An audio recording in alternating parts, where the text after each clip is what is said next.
where Chief Justice David Maraga recently asked President Uhuru Kenyatta to dissolve Parliament over the continued violation of the 2/3 gender representation rule.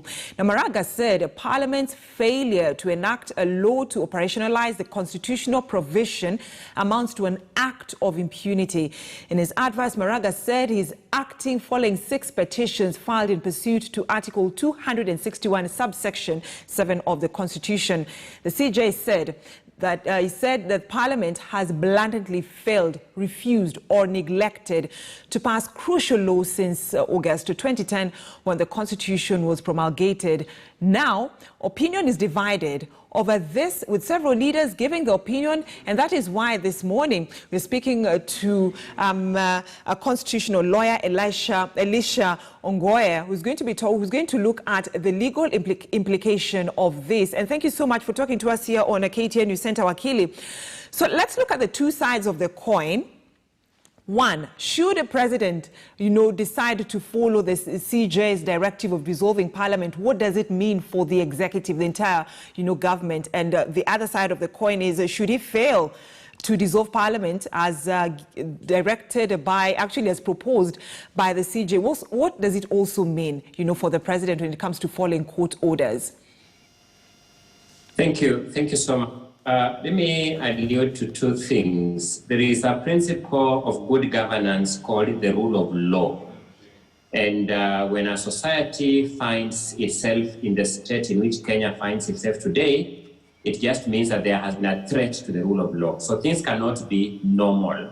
So to the extent that there are anticipated to be any adverse consequences one way or the other, those are logical consequences of the breach of law. So if the president were to decide to dissolve Parliament today, of course, members of Parliament will lose their parliamentary seat as the most direct consequence of this. There are collateral, anticipated and unanticipated consequences of that action. On a positive note, it will just mean that the country is maturing in terms of entrenching a culture of constitutionalism and the war against impunity. It will mean that anytime there is a violation of the law, we can cite to this precedent as a positive example that it can't go without consequences. So that is critical for me, that the culture of constitutionalism will be finding its way in the Kenya's governance fabric. At an adverse level, it will mean that during the time when members of Parliament are at home, the functions that are required of Parliament will be held in abeyance pending reconstitution of Parliament by an election. Some of them are minor, some of them are major functions, but I guess those are logical consequences for a country that experiments with impunity and for a country that experiments with running contrary to the rule of law. All right. So, when Kenyans listen to members of Parliament saying that dissolve Parliament, you should not dissolve Parliament, is it just the National Assembly or it's National Assembly inclusive of the Senate Assembly and also dissolving the cabinet? The word Parliament in Kenya's constitutional fabric means only 2 institutions, the National Assembly and the Senate. The judgment by Justice Mativo way back in March 2019 was directed against the National Assembly and the Senate. The advice by the Chief Justice to the President targeted the 2 institutions, the National Assembly and the Senate. So as a matter of pure law, the only target of this dissolution advice is Parliament, by which we mean the National Assembly and the Senate. And Wakili, are we looking at a possibility of the president following this court order? Because there's several court orders that have been given and you've seen the government just ignoring. The law presents us with odd propositions. Let's face it, let me, for the sake of our listeners, allude to related parameters. Our listeners will be aware that many are the times when a pickpocket pickpockets you in town and is never arrested, is never tried, is never punished.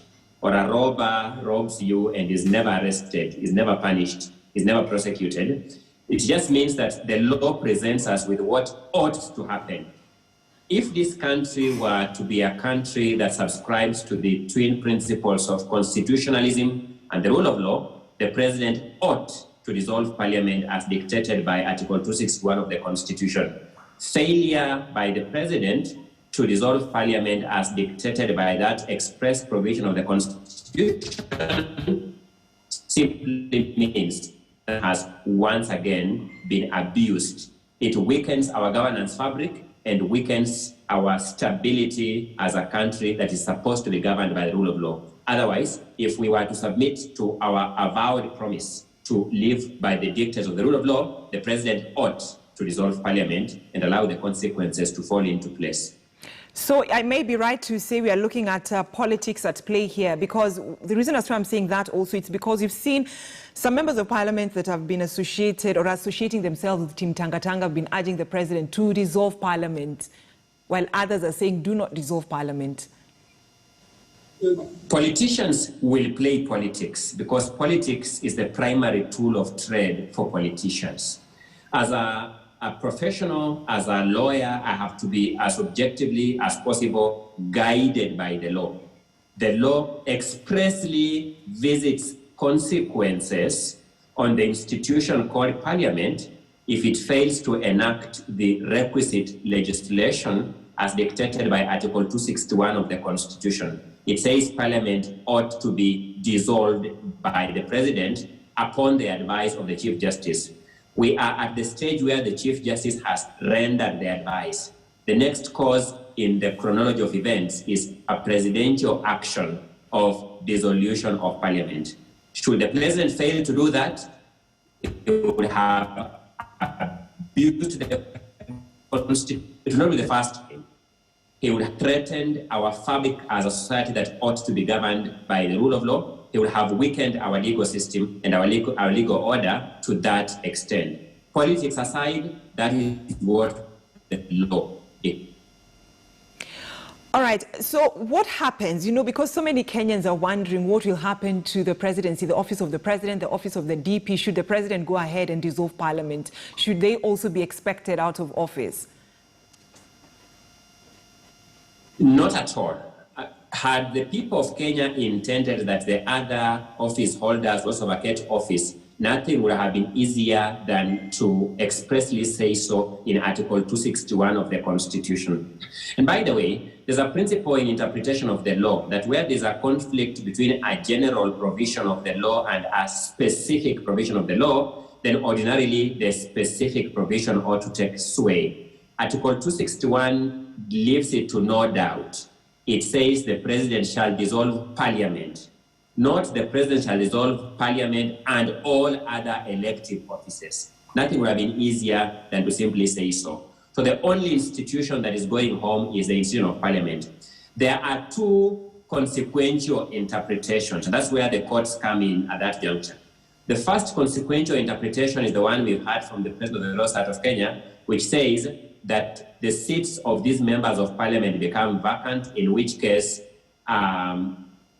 by-election ensues, because when we have a by-election, it means that the person elected only serves for the remainder of the term. By way of example, the seat from Sambweni parliamentary seat is vacant at the moment, and a by-election is going to be held in December. Whoever will be elected will only serve for the remainder of the term of the current parliament. So that is one interpretation. The second interpretation is that a fresh election of parliament will take place and that the newly elected parliament will serve its full tenure. When we have such principled competing interpretations, that is why courts exist, to now give us an authoritative direction. Right. Kenyans will remember that in the year 2012, there was doubt as to whether we were going to have elections in December 2012, because that was the procedure under the previous constitution, or what was going to happen. The court was approached, and the court gave an authoritative interpretation which is why we had elections in March 2013 following the court's interpretation. So that controversy around whether a new parliament serving a full 5-year term will have to come into place, or a by-election will be held, in which case those elected will serve for the remainder of the term of this parliament, is a matter that is well within the jurisdiction of the court. And I think courts will have to pronounce themselves within the framework of the 2 petitions that have so far been filed at the High Court touching on that question. Right. So, Akili, who has failed Kenyans? And when I say Kenyans, I mean the Kenyan women who've been fighting for this 2/3 principle. Is it the party leaders, or is it, party leaders together with their troops, or is it just the troops, the members of parliament? Because there's been a lot of lobbying. Lobbying has been done year in, year out, but still, this bill has not been passed. The people of Kenya have been failed in multiple ways. And I'll just give you an example. To realize a functional constitutional democracy, 2 principal pillars are important. The first principal pillar is the pillar we call political goodwill. Political goodwill is critical. The second principal pillar is the pillar we call the people's vigilance. Societies that have a convergence of these 2 pillars working in harmony thrive. They move faster. Their economies grow, their social indices grow, etc., etc. For societies where these 2 pillars are weak or are dysfunctional, we have problems like the type we find Kenya in. So I would say the fact that the people of Kenya have continued to go to court and they have continued to petition the Chief Justice to dissolve Parliament, and they continue to put pressure on the President to act on the advice of the Chief Justice, it means that there's a significant element of vigilance of the people at play. All right. Definitely, there is a deficiency of political will.